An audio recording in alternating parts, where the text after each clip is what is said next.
Okay,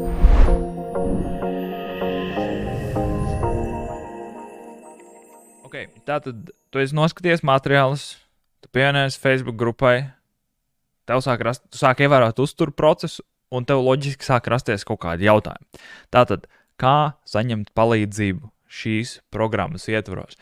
Tātad, uzturšķēpu nometnes ietvaros ir četri veidi, kā prasīt palīdzību. Un ir svarīgi, ka tu prasi palīdzību tikai un vienīgi šajos 4 veidos un 4 kanālos. Es vienkārši citur neatbildu, tāpēc, ka ir neiespējami izsekot līdzi. Ja jūs man visi sāksiet jautāt Instagramā, WhatsAppā, privātajā Facebookā, darba Facebookā, e-pastā, visās citos kanālos, es vienkārši nespēšu visam izsekot līdzi.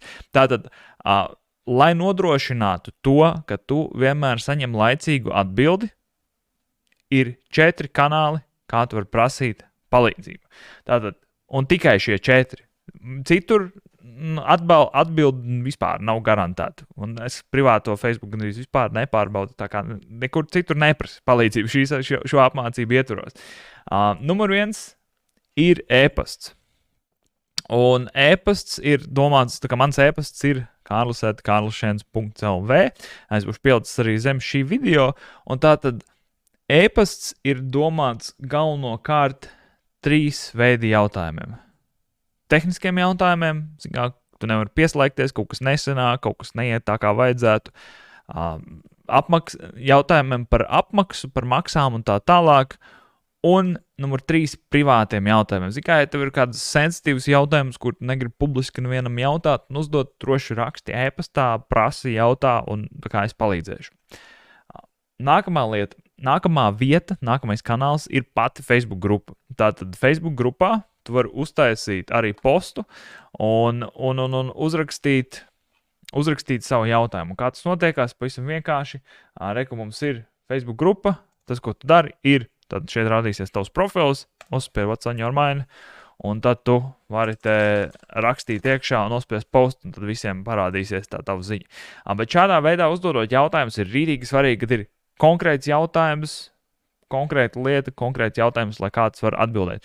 Un atkal izlasi Facebook grupas noteikumus, ja to neesi izdarījis, tur ir izstāstīts, kā pareizi uzdot šos jautājumus, lai viņus nepalaistu garām.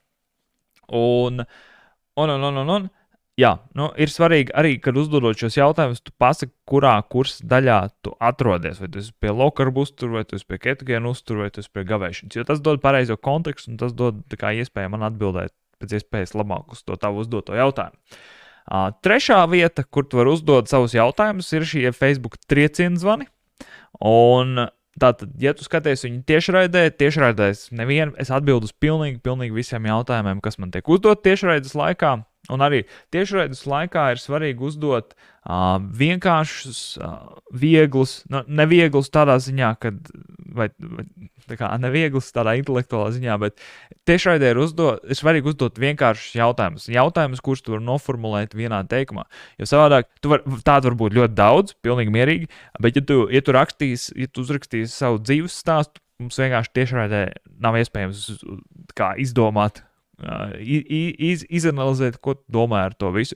Tāpēc, ja tu uzdod Facebook tiešraidē jautājums, arī īsi, konkrēti, specifiski jautājumi. Un 4. vieta, kur uzdot jautājumus, ir mūsu individuālo dalībnieku forma. Un kas tas tāds ir? Tātad zem visiem šiem ierakstiem par triecienu zvanu būs, kā jau es pirms tam minēju, ir šis komentārs, kur jūs varat apakšā atrast, ir, ja vēl es saņemt ieteikums, tieši sev aizpildu šo formu, un es droši vien, kad tu skatīsies, šis būs nedaudz savādāk formulēts. Tātad šī forma ir domāta, ja tu ievēro uzturu vai ne, un tev ir radusies kaut kāda problēma, kur tu nezini, kā atrisināt. Un šī forma ir domāta, lai tu varētu pēc iespējas vairāk detaļas par sevi iedot. Šī forma ir domāta tādam detalizētam aprakstam, tad, ja tu gribi saņemt konkrēts ieteikums no maniem. Ja tu vēl neko neesi sācis darīt, vai arī ja tu tikko uzsāki šo uzturu, tad neaizpildi šo formu, tad šī forma īsti nav priekš tevim. Šī forma ir domāta tad, ja tu jau esi nedēļu, 2 ievērojis uzturu, un tev ir kaut kāda problēma, kas ir parādījusies, kur tu īsti nezini, kā ar to tikt galā, tad tu vari vairāk izstāstīt par sevi, iedot pareizo kontekstu man, un tad es tev varēšu iedot tādus specializētākus norādījumus. Un šie norādījumi arī es atbildu uz šiem es atbildu uz šīm individuālo dalībnieku formām mūsu triecienzvanos, bet es nekad nevienu nesaucu vārdā, viņas ir pilnīgi anonīmas. Vienīgais cik es izstāstu, kāds ir vecums cilvēkam, kas ir aizpildījis to formu, kāds ir veselības problēmas, augums, svars, visas šitās lietas, lai arī pārējiem dalībniekiem ir konteksts, bet tavu vārdu, uzvārdu, tavu e-pastu es nekad nesaucu. Un tad es izēju cauri tai tavai anketai, un es iedodu konkrētus norādījumus, kā rīkoties. Tātad šie ir 4 veidi, kā uzdot jautājumus. E-pasts, tehniskiem jautājumiem, apmaksas jautājumiem un privātiem jautājumiem, Facebook grupa un Facebook triecienzvani. Facebook grupā un Facebook triecienzvanos arī ļoti konkrēti jautājumi. Varbūt daudz jautājumu, bet konkrēti jautājumi par konkrētām lietām, punktiem salikt. Un tad ir šie individuālo dalībnieku forma. Šī individuālā dalībnieku forma ir domāta tad, ja tu jau kādu laiku ievēro šo uzturu, un ar kādu laiku es domāju, vismaz nedēļu, vismaz 2, un tev ir parādījusies kaut kāda lieta, kur tu īsti nezini, kā atrisināt, vai tu nezini, vai tas ir ok, un tā tālāk, un tad tu vari iedot pareizo kontekstu, aprakstīt savu situāciju, un es tev varēšu triecienzvanā iedot konkrētus norādījumus, kā tev būtu labāk rīkoties šādā situācijā. Okay. Turpinam nākamajā video, izrunāsim to, kā uzdot labus jautājumus.